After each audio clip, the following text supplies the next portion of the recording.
Now let's talk a little bit about assessment. There are two reasons for assessments: for learning and of learning. Those are the two types. For learning assessment is to promote learning. Of learning assessment is to evaluate if the learning indeed occurred. Let's talk about the first one, assessment for learning. It's one of the buzzwords in education lately. I'm sure you've heard of it, although I think there's still a little bit of confusion in what these two terms mean. And those two terms are formative assessment and summative assessment. Let's talk about the differences. Assessment for learning makes it easy to remember. That is your formative assessment. Formative assessment should be the most commonly used types of assessment. Problem is, many educators across the country are stuck in that summative assessment rut, and they're not utilizing the formative assessments. So let's talk about exactly what formative assessments are used for. When you're given a formative assessment, you should be answering these type of questions. Are my students getting it? Do they understand the concepts or the information that I'm trying to teach? Is the instruction appropriate in its pace and depth? Not only are they understanding it, but should I move faster? Should I slow it down? Are they understanding it just on the surface level? Or are they actually critically thinking about the information that I'm presenting? What do the students need at this point? What can I change in my instruction to make this more efficient or valuable? How should I group the students? And what does this mean for differentiation of instruction? If one of your goals as an instructor is to differentiate for all the students in your class, and I'm sure that's part of the expectations of your administration, if that's a goal that you're trying to reach, how do you expect to be able to differentiate for all the students in your classroom if you have not done a formative assessment to have an objective idea of where exactly each individual in your class is in terms of learning the material that you're teaching? The next one is the summative assessment, and this is all too commonly used. And this is assessment of learning. What grade did the student earn? Did they learn what I expected them to learn?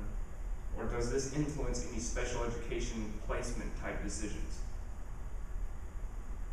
If you are given an assessment that doesn't answer one of these three things, it better be a formative assessment. If it's not a formative assessment that we just talked about, then you probably shouldn't be given an assessment at all. In fact, I think a lot of teachers across the country are just inundated with all of these assessments, the school level assessments and the state assessments for compliance with this initiative or that initiative, and your classroom level assessments. They're inundated with all of these assessments, and they grow tired of them because they feel like all they're doing is preparing for a test. And that's not authentic learning. That's in fact learning to be prepared for a test. And the truth is, a hog doesn't get any fatter by weighing it. You know, if we're just given an assessment to give an assessment, then we shouldn't be doing it all. That's a waste of time. So these should be used less often, and these are just to inform. A summative assessment or an assessment of learning is used simply to inform one of these three questions. Knowing what grade to give the student, really seeing if they've learned what you expected them to learn, or providing some sort of objective data for the special education decisions that are made about that student. Now, let's talk about what to assess. Hopefully, in your system, you are comfortable with implementing the new Common Core standards, and you should understand what clear learning targets are. Those learning targets are important for assessment because you need to have identified a clear learning target to know how and what to assess. What was the intention of the lesson? What was I trying to get? What point was I trying to get across with my learning targets? And from that, what were the students expected to learn? You need to know the answers to those two questions to know what you're going to assess. Now, how to assess? The assessment should match the depth level of the learning target or the target type. In the Common Core standards, there are 4 target types, 4 learning target types. At the knowledge level, it's the lowest level. the reasoning level, the skills level, and the product level. Your assessment should match the depth level of the target type. So let's talk about that. The first method of assessment is a selected response or short answer. This encompasses 90 to 95% of assessments used in education. Multiple choice, true, false, matching, short answer, fill in the blank. These are your typical test type questions. The problem is, these are being used at 90 to 95% of tests, and you see these every time you go into a school system. These are the types of assessments that you see. The problem is, what level does this match? What depth level does this match? And almost invariably, this only fulfills the knowledge level. And if you're trying to assess the student's knowledge level, that's fine. But if the learning target's at a deeper level, then this isn't a sufficient assessment. It needs to be a little bit deeper.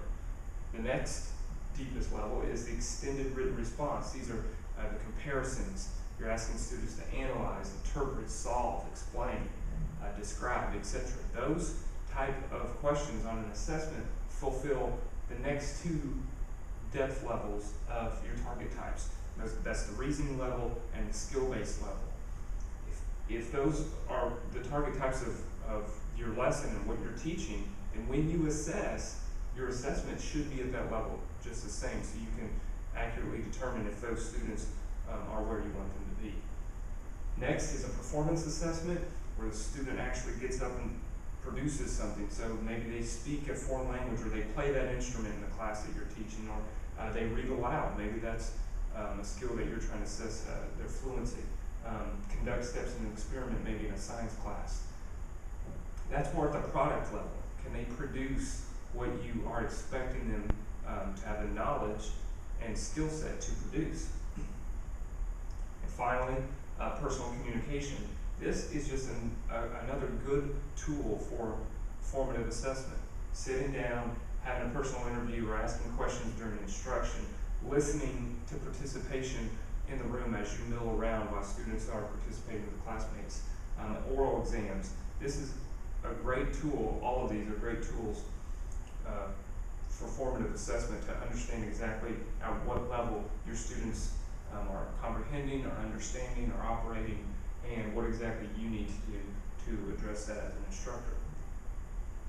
And finally, there are 5 stages of developing an assessment. And every time you develop an assessment to give to your students, you need to make sure that you've fulfilled all 5 of these. A couple of them are obvious, and teachers do it every day without even thinking. But a couple of them are left out all too often, and you want to make sure that you include those every time. The first, plan. What am I assessing, and how am I going to assess it?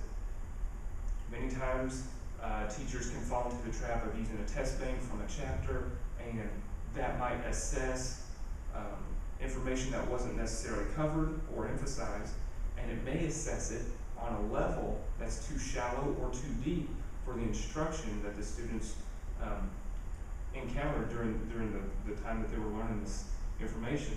The next step is to develop, so create/modify tests, and create/modify scoring protocols. That includes rubrics, so you can objectify any grading that you have for written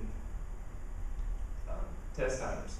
And finally, or the next one I should say, is critique. Evaluate the quality of the items.